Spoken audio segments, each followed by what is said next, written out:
Good afternoon, everyone. Today on our Falls Prevention webinar, we are joined by Cheri Harbour, who is going to talk with us about this topic. And Cheri is an occupational therapist with the Northern Mississippi University.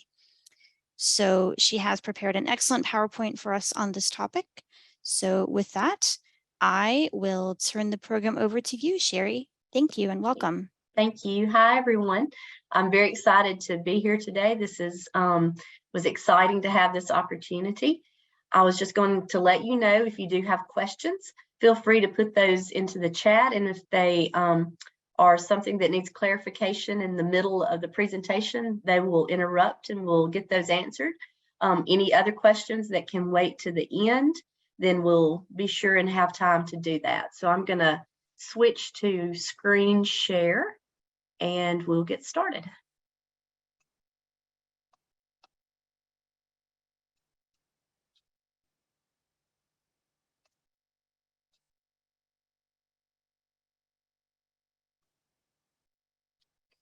Okay.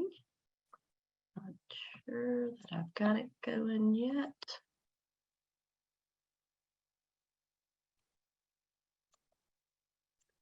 And to make sure that my audio is sharing. Okay.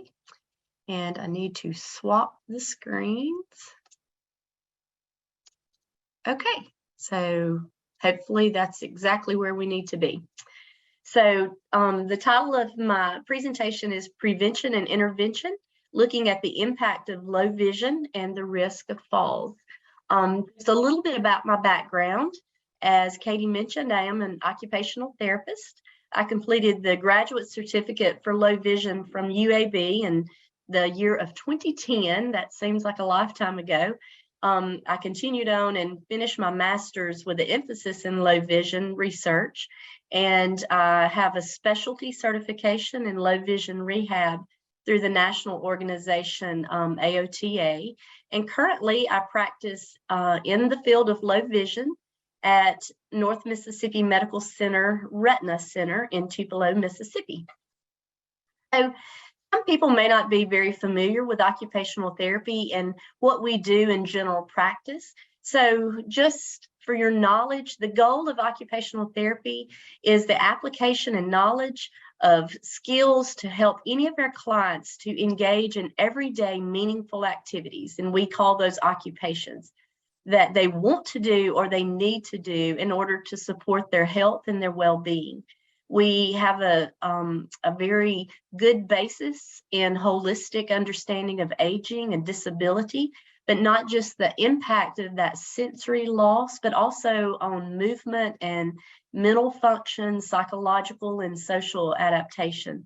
So we share goals that are shared by all of us who are working in the field of blindness and low vision, that we want to ensure that those with vision loss are able to age in place and continue to have productive and meaningful lives and maintain their quality of life. So our objectives today, we want to look at some different factors that impact mobility and the risk of falls in those with vision impairment. We want to identify some strategies for intervention and some techniques to help promote increased safety with mobility and decrease that risk of falls. And we want to look at some different resources which help to support that safety with mobility and those with vision impairment. So every lecture has to have statistics, right? So we're going to start out with some statistics and also just what the definition of low vision is. And if y'all will hold tight for me a minute, I'm going to rearrange my view of my screen because I'm seeing myself entirely too much. So I'm going to change my view. Okay, that helped. All right, so the definition of low vision is a condition that causes permanent vision loss. It cannot be corrected with medications, eyeglasses, or surgery, and it interferes with the ability to complete daily tasks or those activities of daily living. So some of the statistics that are prevalent is estimated that around 37,000 Americans over the age of 40 are blind, while 3.4 million have low vision. Between 2015 and 2050, the number of people 40 years and older who are blind or visually impaired is expected to double. And by the year 2030, low vision is estimated to be about the 8th leading cause of disability worldwide. So what this statistic really represents is that the number of older people with vision loss will rise dramatically, along with their need for services as well as some safety issues. So this is what we are challenged with, and those are the baby boomers. So by the year 2030, the US elderly population doubles in size to around 72 million people. About 61 million of those baby boomers will be between the ages of 66 and 84. A 65-year-old can expect to live around 19 more years. 85% will have at least one chronic health condition, while 62% could have potentially multiple chronic health conditions. And this is projected to drive healthcare costs up around 25%. So those chronic health conditions could represent low vision, or it may represent arthritis, but it could be a combination of those things that we find in the baby boomer population. So when we're talking about healthcare cost, the impact that can occur due to falls dramatically increases. So older people with vision loss are found to have a higher risk of falls for a variety of reasons: balance issues, medications, a fear of falling, just having some challenges with just standard mobility skills, or they may have those multiple comorbidities that we've talked about. Older people with vision loss have been found to be twice as likely to report falls as older people without vision loss, and that was from a study in 2014. A study in 2008 found that those with severe visual impairment in one eye and mild to moderate visual impairment in the other eye are twice as likely to fall as those with no visual impairment at all. According to AARP from 2017, there's a substantial share of healthcare expenditures for individuals who are 65 and older that was attributed to falls. Around $50 billion, almost 99% was spent in what occurred after those falls that were non-fatal. So as the population ages, that financial toll is expected to increase as much as $67.7 billion. And this says by the year 2020. So we're in 2022, but I could not find the statistic that has caught up with that yet from the National Falls Prevention Resource Center. So when we're looking at mobility, much of our daily life is centered around mobility. Older adults are living longer, they're having healthier and more active lifestyles. The development of visual impairment can lead to isolation and withdrawal from a lot of those activities that they find valuable. So when we're looking at the components of mobility, the orientation is what is required for the person to remember their spatial and environmental relationships. So as the body moves through space, we have to be able to remember, how did we come into Walmart and where do we go back to exit?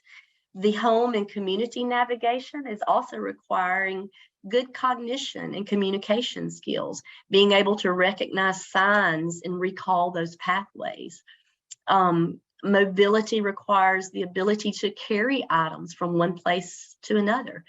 For meal preparation, moving that pot from the sink to the stove, laundry, the baskets, shopping, caring for a grandchild. And mobility occurs in both static and dynamic environments, and both familiar and unfamiliar environments. So when vision loss makes an impact on our lifestyle, it can make it very difficult for us to continue to do the things that we have found meaningful. So losing some of that mobility can oftentimes lead to depression, just due to the constriction of that person's life space. So some of the risk factors related to that, difficulty with just general walking or balance. Some people have heart rhythm issues or heart rate challenges, muscle weakness and foot problems, or a combination. A history of falls or a fear of falling has been shown to increase chances in the risk of falls. Taking multiple medications, generally 4 or more medications, is a risk factor for falls.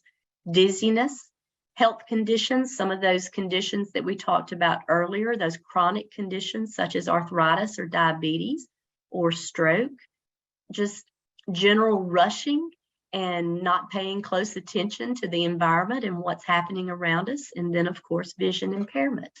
So for today's lecture, we're going to focus on the vision impairment, and we're going to kind of zero in on the biggest challenges for vision: acuity, visual field loss, contrast sensitivity, glare, light, dark adaptation, color vision, and binocular vision. And if y'all will excuse me a minute, I'm going to mute and cough. I'm so sorry dealing with that change of weather, cold. Okay, my screen has stopped sharing. Did I lose everyone? You're still here. Okay. My slides are not moving. Okay,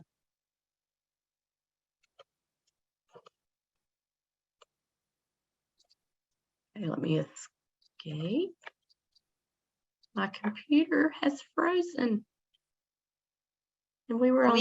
We still hear you, so Okay. your audio is coming through. All right. And we will share this presentation. I will put it up online so people can Okay. view it after as well. Well, my computer has completely stopped doing what I need it to do. I'm going to stop sharing for just a second and see if I can get my PowerPoint to resurface.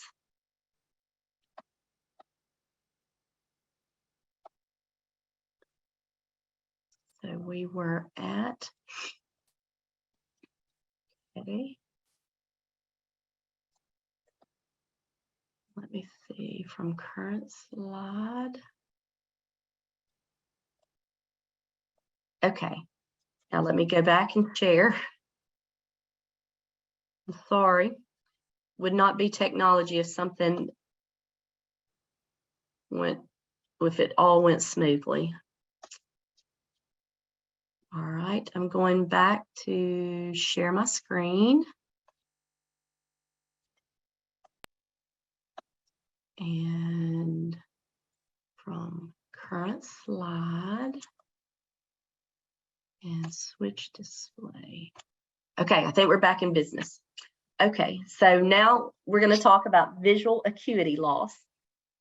So the impact of visual acuity lends itself to a limited ability to anticipate obstacles or drop-offs, reading directional signs, street signs, light signals, or just simple reading of store directories, store shelf signs, menus, restaurant signs, or directional maps. The loss of visual acuity can be impacted by the environment. So it can change based on the brightness of the sun or the darkened or hazy conditions. Other visual factors such as lighting or visual fatigue or medication can also affect that visual acuity. Some of the intervention strategies, monocular telescopes can be used to magnify distant objects. There's a picture of a monocular telescope there at the top right. Bioptic lens are great for looking at distant targets and zooming into those.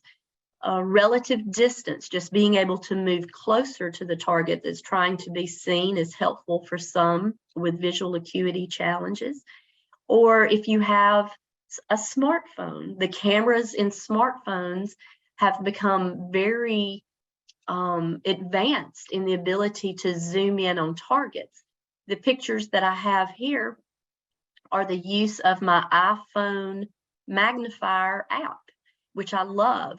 The picture on the top is a shelf in my kind of foyer area, and I'm zooming into a picture on that shelf, and that's my mother. The other picture is from my front yard. I'm zooming in on the neighbor's mailbox to the left of me. So the technology built into some of the smartphones are great options for those who may have general acuity problems to see signs or read menus. When we're looking at visual field loss, the visual field is what the area of the world is seen when we are looking straight ahead. So that can be approximately 160 to 180 degrees horizontally, and then the central visual field of about 30 degrees. So when visual field is lost, it truly is one of the most essential aspects that affects mobility tasks both in home and community. If a portion of the lower part of the visual field is missing, step-offs or obstacles, pets lying on the floor, throw rugs that may have a wrinkle, those can create significant risk for falls. If the visual field loss is significant, one could miss something as large as a car. The central acuity in some cases could be normal with that peripheral visual field loss. But if that visual field loss is extensive, it could impact that central 30 degrees of the vision and impact reading. So some of the intervention strategies that can be used to work with visual field loss is kind of helping for someone to understand the shape of the visual field. So if you consider a triangle, and the triangle is the person's body is the top of that triangle or the apex, the field gets wider as it moves further away from the body. So teaching someone to move back from the visual field they're trying to see to help them be able to incorporate more of that. There are some instances where monocular telescopes used in reverse can help to increase a visual field of a hallway or a room. And then teaching the use of what visual field is available through using effective scanning strategies for both distance or for intermediate and near viewing. Also in both static and dynamic items while moving. So you want to teach how to search both when you're standing still or when you're moving. So one of the techniques that I utilize sometimes is teaching people when they are walking to search for red. So you can find red exit signs or red fire alarms. Teaching people to look for road signs while riding in the car, so scanning left and right. In a large setting such as a grocery store, sometimes teaching how shelf items can be grouped by color. So Campbell's soup, typically all of those labels are red. So being able to search based on color in different types of environments. Another strategy is the use of anchors, which this can be used to help facilitate search from a certain side. Using bright paper or colored tape, colored rulers can be used during a reading task, but that concept can also be carried over to something as large as a computer screen or edges of tables or door frames in larger environments to help navigate and make sure that that search pattern is looking for that anchor. Wider turns of the head and eyes to help facilitate that processing of vision also can help just find the whole intake of that lost visual field. So one strategy that is used probably a little more often in those with vision loss due to stroke or central nervous system issues is called the lighthouse strategy. And it's had several studies shown where the brain can use mental imagery to help scan as a lighthouse would scan. So as a person enters an area, and this is something I teach, when someone goes into a dynamic environment, to pause and anchor their vision all the way to the left and scan the full environment, and maybe even use their hand to follow across to the right, and then turn their head back to get a general layout of the room and to identify any obstacles that might be presenting as a fall risk. Grocery stores are known to stack cans in aisles or put displays out, and being able to scan effectively can decrease the risk of falling with those. In the next video, this is called the Dynavision, and this is a former patient of mine who had a brain tumor where she experienced half of her visual field loss in each eye, called a hemianopsia. And this particular tool is a visuomotor training device where there are different lights that come up in different settings, and it measures reaction time. So my goal is to help them be able to scan more effectively and react to these targets. So that's what you will have happening in the video. There you go. Start searching. Good. You got it. So she finds the light by effectively scanning and using her hand. And she will engage the light. And then I will get a readout of how quickly she was able to find the lights in the side of her visual field that was impaired. And I sometimes use this in glaucoma if there is a loss of peripheral field. So they have to be able to search much wider to incorporate targets all over the board. I also use something called a poor man's Dynavision.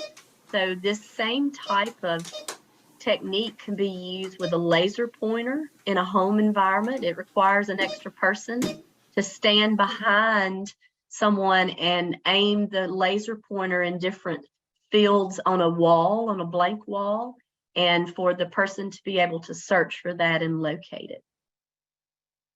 Well, let's talk about contrast sensitivity loss. The impact of contrast sensitivity loss in older adults without vision impairment decreases with age. So even as we get older, we start to have challenges related to contrast sensitivity, that ability to detect something from its background. And that can have an impact on those without significant impact. But if you put an impact of vision loss on top of that, then it becomes even more challenging. Most adults older than 85 require between 3.5 times and sometimes 10 times more contrast than a young adult to be able to see a large object in a well-lit room. There was a study in 2001 found that decreased contrast sensitivity places persons with visual impairment at a greater risk for falls. And then postural instability, a slower walking speed, a shorter step or gait length, as well as changes in walking patterns have been found in people with contrast loss due to age-related maculopathies. Some examples of low contrast mobility is being able to go up and down stairs that are the same color, detecting surface changes such as potholes or broken sidewalks, walking in fog or rain under shaded tree canopies, recognizing helpful landmarks. And bathrooms can be the worst. So with this bathroom in particular, everything's white. And if you consider what you have to do in a bathroom, this can lead to a high risk of falls if you're unable to recognize the structures. Here are some more examples related to steps, and then just an obscure path related to shade, where for some people with a contrast problem, this may look like an actual step off instead of just a shadow. Some more examples, trying to find light switches that are the same color as the wall, or a handrail that's the same color as its background. Some of the intervention strategies that I have found useful is using colored UV filters such as yellow, also called night drivers. Orange or amber also have a similar effect. Using bright contrast paint or adhesive tape to the edge of steps. And I have found that bright orange or yellow duct tape is helpful on just household outdoor concrete steps. It holds up pretty well, but of course tape, or not tape, but paint can be better. On sidewalks, applying dark edging or solar lights or grass next to it to give some contrast to that sidewalk, and using solid colors instead of patterns can be very helpful. So inside and indoors, that contrasting tape or tape strips can be applied to bathtubs, shower ledges, around the edge of a commode. Men are typically the ones who primarily use vision to stand to use the bathroom. So applying tape along the floor of that or a dark carpet may be helpful for them to make sure they're getting where they need to go. Use of light switch plates that are contrasting, dark non-skid rugs on light floors. You can purchase towels or mats that contrast with the walls or the bathroom. Painting walls in a color that contrasts the baseboards to give foundational evidence of a room. And consider replacing the toilet seat with one that is dark in color if the floor is light. I really like those motion activated toilet lights. I think they kind of came out as something sort of hokey, but they're pretty neat and actually work to help illuminate the toilet bowl. Here is some intervention strategies using light. I really like the daylight LED bulbs versus soft white. You do have to find a balance sometimes for those with glare. Using motion light down hallways or steps or even flashlights. And there has been concern in the past related to LED lighting. But the last research article I could find in 2020 said there is so far no evidence that LED lighting is deleterious to the retina just under normal use. Now, for some of the blue light emissions from smartphones at night, they are finding some potential retinal toxicity with that, as well as some sleep rhythm disturbance. The pictures at the bottom are the same environments with soft white lighting versus daylight lighting. And there's a resource there just to investigate that more. Let's talk about glare. With glare, the impact of glare on mobility, it is basically the loss of visual performance or discomfort caused by an intense amount of light reflected on the back of the eye. So it can be debilitating, causing objects to even disappear, and you can lose acuity under those glare conditions. It also can occur under indoor settings or outdoor settings, so you can have that in both areas. In 1999, there was a study that found that those with glaucoma, 70% reported that glare had a significant impact on their daily tasks, and about 10% of those reported they had stopped driving due to that glare. Here is a couple of examples of glare from indoor windows, shiny floors, shiny walls, glass top tables. In outdoor settings, the sun, snow, building surfaces can be shiny. Water, just reflections off of vehicles can be very debilitating. Intervention strategies for indoor travel, again, those light colored UV shields in yellow or amber help to reduce that glare, but sometimes this is subjective. So some people prefer amber to plum. Some people like plum better than yellow. So it's a subjective thing, but it's worth trying those different colors just to see how it's effective. Visors can be effective for glare reduction from overhead lights in grocery stores or department stores or just baseball caps. For indoor travel, visors and wide brim hats, for outdoor travel, umbrellas, the fit over filters or sunglasses or even wrap around. Stick on window tinting can be helpful in homes or in offices. I have a door in my home that the evening sun comes in. So Lowe's or Home Depot, we found some amber colored stick-on window shield that tinted my window enough to help block some of that glare. And you can do combination of these strategies. For light and dark adaptation, the impact of light and dark is the ability to adjust to changes in lighting in your environment, whether you're going from outdoor to indoor to out, dark room into a lighted bathroom. It can vary. It's our eyes' ability to adjust to those changes. A study in 1999 found that approximately 1/2 of those with glaucoma reported challenges with daily tasks due to that light adjustment at various levels. And for older adults, it could take us, several minutes to adjust to those lighting changes, such as walking in shade or in sun to shade, or walking into a dimly lit restaurant, or just turning a light on to go into a bathroom at night.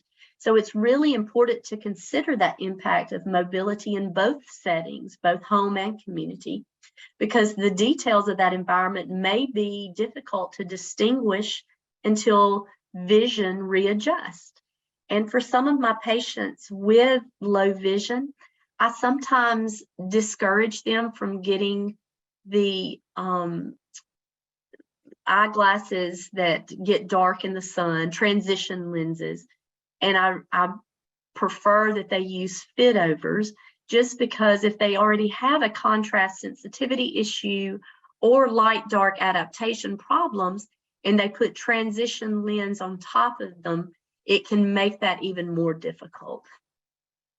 Just a few more intervention strategies. When traveling from a bright outdoor environment into an indoor environment, the vision may adjust more quickly if the filters are left on until they enter. And putting those filters on inside before walking outside can be helpful with those adaptation issues. And sometimes just pausing to wait for the vision to get back to the level that they need to progress.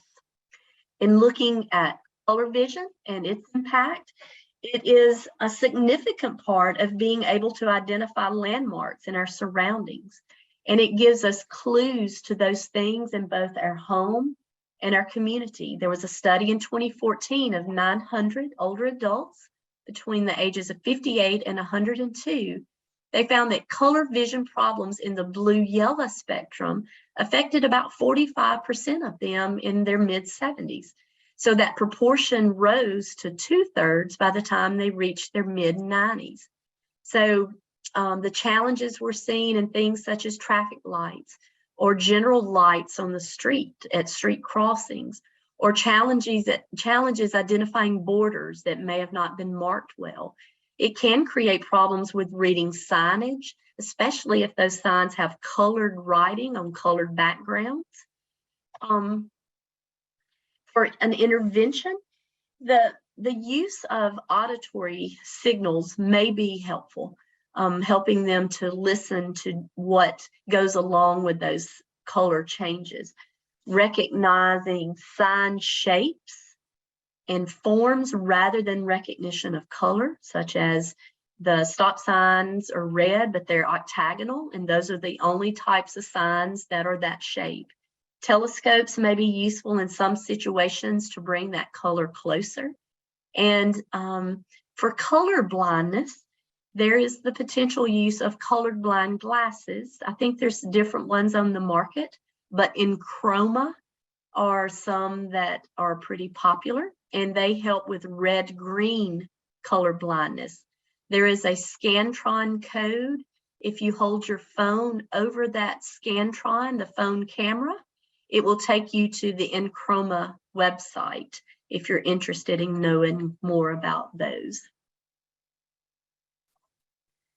When we're looking at binocular vision, we are looking at how the eye is able to focus on an object using both eyes and fuse the images together to create that single picture.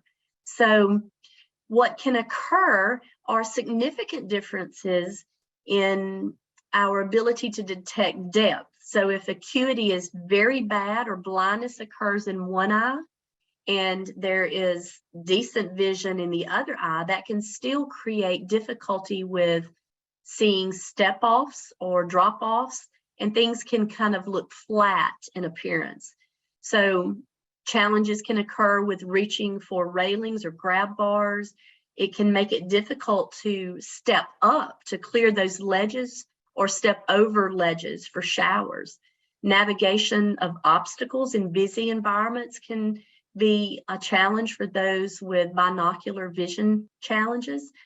Shadows and shadow patterns, again, can be difficult to detect when binocular vision is affected. And here are a few examples of where binocular vision loss could create difficulty. A lot of the shadow patterning of the trees, the canopies over the sidewalks. So when looking at intervention strategies for binocular vision, teaching the use of clues of vision and touch and hearing to compensate are important. Of course, trying to find those railings and grab bars when those are available, and talking about the relative size of objects. So a relative size of an object can serve as an important cue for depth perception. So it kind of works like this. If there's two objects that are roughly the same size, the object that looks the largest can safely be assumed often that it's the closest to the person that is observing that. So it's like a relative distance. The objects in the mirror are closer than they appear. Some contrast filters, such as yellow or amber, can be helpful in detecting a little bit more depth because it adds contrast. Bioptic lens may be helpful for looking at distance targets and bringing those in closer with a monocular challenge. And consider using a mobility support or device, long canes or a support cane. A few other intervention strategies that I teach at times for those with monocular vision is you can sometimes simulate depth just by tilting your head slightly back or to the side. And that kind of allows your brain to kind of estimate a distance of an object when you move your head. In preventing collisions or making a sharp turn, whether that's walking or driving or riding, double checking your blind spot to make sure that before you make that turn, you have an instant check to that side where your vision is impaired. Stairways, whether you're going up or down, watching that last step, feeling ahead with your toe, and then holding a handrail. Curbs can be practiced because the depth of those can be pretty typical, but practicing clearing those in a safe place. But again, tilting your head slightly upwards can sometimes help the brain to kind of sense a little bit more of that depth. And then in crossing streets, always get in the habit of looking to the left and right and back to the very last moment, especially where there's intersections where the cars may be turning. So this was an interesting development in augmented reality glasses that is being developed in Japan. These glasses artificially induce a feeling of depth in a person's healthy eye. There's a scan code here, again, that will take you to a little article about these augmented reality glasses. They look interesting, but they say that it can help someone with depth impairment to have a better vision of their environment. So we're going to move into some resources. I think we're doing good on time, or we'll definitely have some time for some questions at the end. Resources for addressing safety with mobility. The certified O&M specialists or COMs, they are trained to address mobility with all types and all levels of visual impairment across the lifespan. Indoor travel and outdoor travel. They teach the use of long cane, complex environments, I'm unfortunate that I do not have access to an O&M specialist in my area. That is a luxury for those. And if you have those in your area, then you are so fortunate. Utilize them if you have clients that need mobility training. Occupational therapy, we have training with functional mobility. Our ability to analyze environments and activities help us to be able to make adaptive equipment recommendations, home modification, balance retraining, compensatory strategies for safety, energy conservation for advanced and basic activities. And I'm going to shout out my physical therapy friends. They have exceptional training with balance and strengthening to help improve mobility. Analyzing gait patterns is their specialty. So, vision, our focus is on vision loss, but if there has been falls prior to vision loss, that fear of falling can almost be disabling for someone. And then if you layer vision loss on top of that, that can create even more challenges. Some resources that we've talked about, the UV filters that I've mentioned, you can find those in all kinds of places now, but Noir is a specialty technology. They have a website that is available there. Eschenbach has filters of different colors, Maxi aids, but Walmart now carries night drivers as well as Amazon, and they also have solar shields in fit-over styles. There is a resource through the National Federation for the Blind using that you can access free loan canes. Now, an O&M is the specialist in loan cane, but I have had patients who have come to see me who had obtained a loan cane. They didn't know, just necessarily the strict rules for using it, but it helped them to find that curb, and it helped them to tell when those surfaces changes. So it is a wonderful resource, and there's a scan code for that. Then reflective tape for support canes or cane lights that can snap on to just support canes that can help someone be able to identify changes in landmarks and structures on the ground. Steps, ambutech.com, and the scan code is there that will lead you to Ambutech. But Amazon also has snap-on cane lights and reflective tape. So those are things that are pretty accessible. For monocular vision, there is a book called A Singular View, which is the art of seeing with only one eye. And it gives a lot more strategies of how to navigate your environment with only one eye. There's a scan code for that as well. And Hadley has some workshops and podcasts on taking the stairs one stair at a time. There's a whole series related to this, tips for fun and accessible travel. And there's a scan code for that.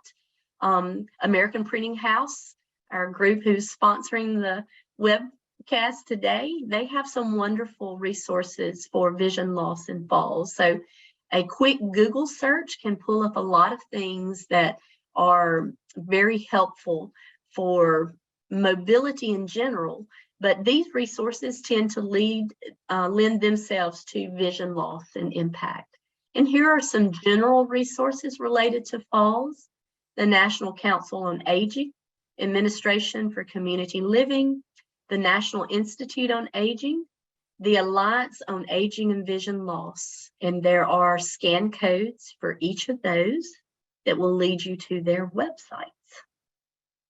So I'm going to give you a few seconds to scan those if you're interested. And we'll go to my last slide, which are questions. At the beginning of my presentation, I told you a little bit about my role as an occupational therapist. This particular picture is a picture of my grandmother. She developed macular degeneration and lost her central vision around the time I've been practicing 20 years. And she is holding my daughter, who is now 19 and in college. But my daughter was adopted from Russia, and her eyes are probably some of the blackest, darkest eyes I've ever seen on a child. And my grandmother, most likely that was the only thing that she was able to see about my daughter's face. But she's the reason that I found this pathway to try to help people with vision loss still have that smile on their face, despite not being able to sometimes see the things in their environment.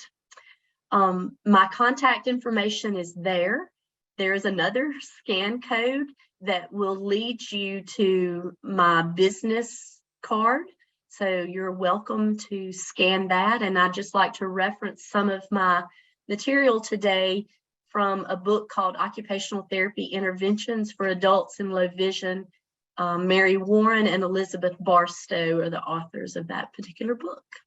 So I'm going to leave that scan there for a minute, and I am open to questions. And we do have a couple. So one question was asked when you were showing the video, asking about if systematic search patterns were part of that as well.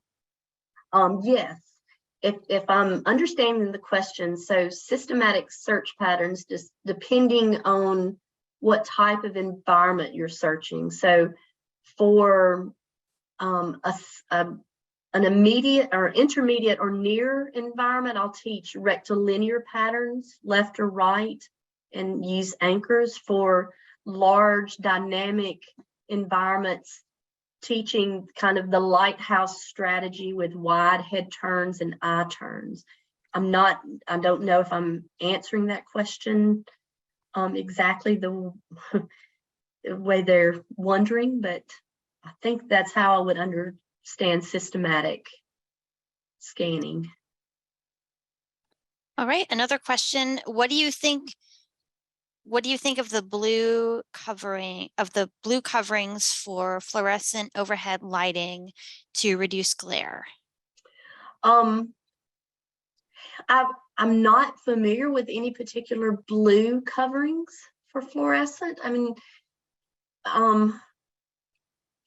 if it's helpful for the client or the person who is having the glare issues, and as long as it doesn't take away from the area that they're trying to see under that light. So ambient lighting is great if it's a decent type of light, but for instance, in a kitchen, you create your own shadow and you create contrast issues when you're standing at the counter if you're only using ambient lighting.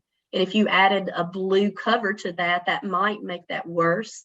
So you might want to compensate using some task lighting under the counter or on top of the counter to help kind of offset that if that, would be an issue. But I'm not familiar with that specifically. All right, and someone was asking if you could show the slide again with the impact of the binocular vision. I sure will try. Let's see. I think go here. There were a couple of slides. So was it the impact of the binocular vision? Yes, I believe. Yes. Okay, so let me switch. So the flat appearance, the difficulty in clearing step downs, step ups. Is that the slide they wanted to see? I think so. Okay.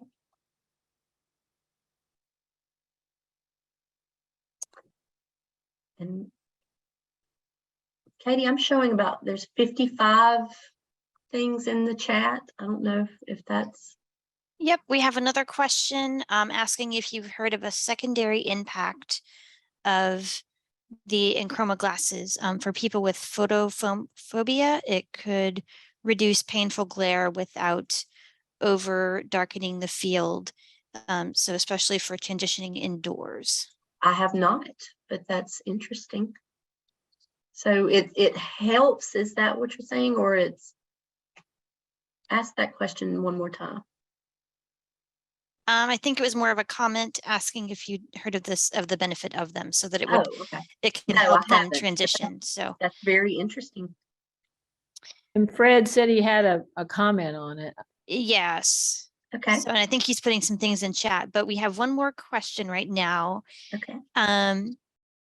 About strategies that you find helpful when motivating people with age-related macular degeneration or other low vision conditions to accept coping approaches and devices. It's a great question. We could have a whole Yes, webinar that on is a that great topic. question.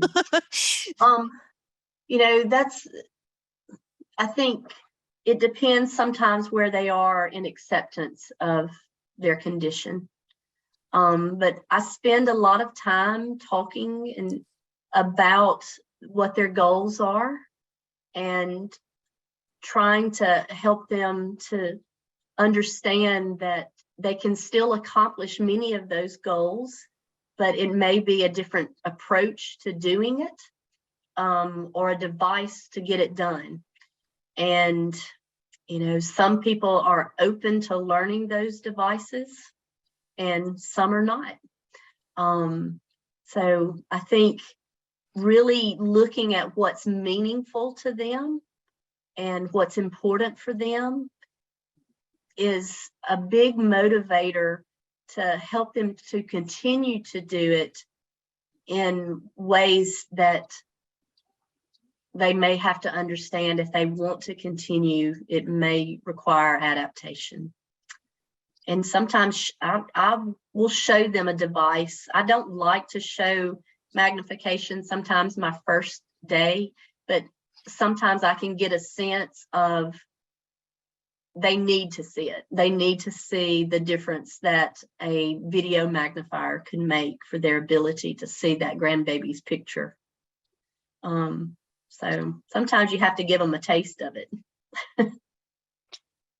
And Fred, I know Fred mentioned they're doing research on the Enchroma glasses. So Fred, if you, I don't know if you have any more to add to that, but that was also put in chat, and someone is posting a resource for a book. So thank you for sharing that as Awesome. well. Yeah, I want to look at the chat. Oh, there it is. Yes. Okay. A lot of great information here today, Cheri. Thank you so Thank much you, for sharing that. I'm going to go ahead and pause the recording here, and we'll give our closing code.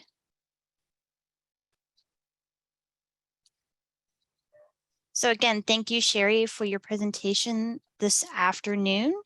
And we really appreciate everyone coming today and sharing all this great information. Chat was very lively, and we hope that everyone enjoyed today's presentation. Thanks for having me. Yes, thank you so much.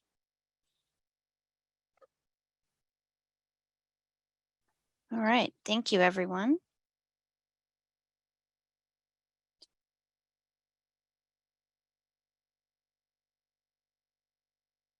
All right. So I think for entering the codes, it might take a minute. If you do have trouble, you can email us connectcenter@aph.org, and I will put that in the chat as well.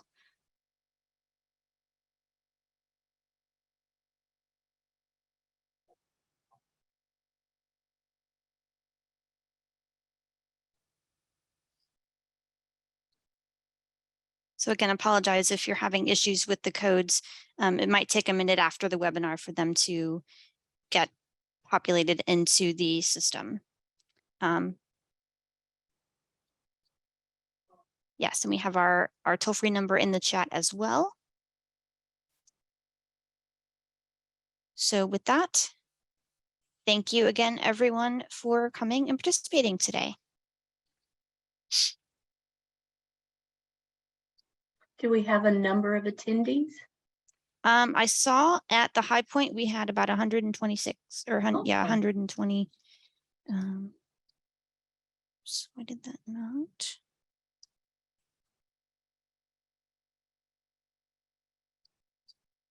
All right. Especially the spelling. Adaptation. Yeah, she said it was adaptation, so that's what I thought 130, but I think that counted us, right? Yes, it's in what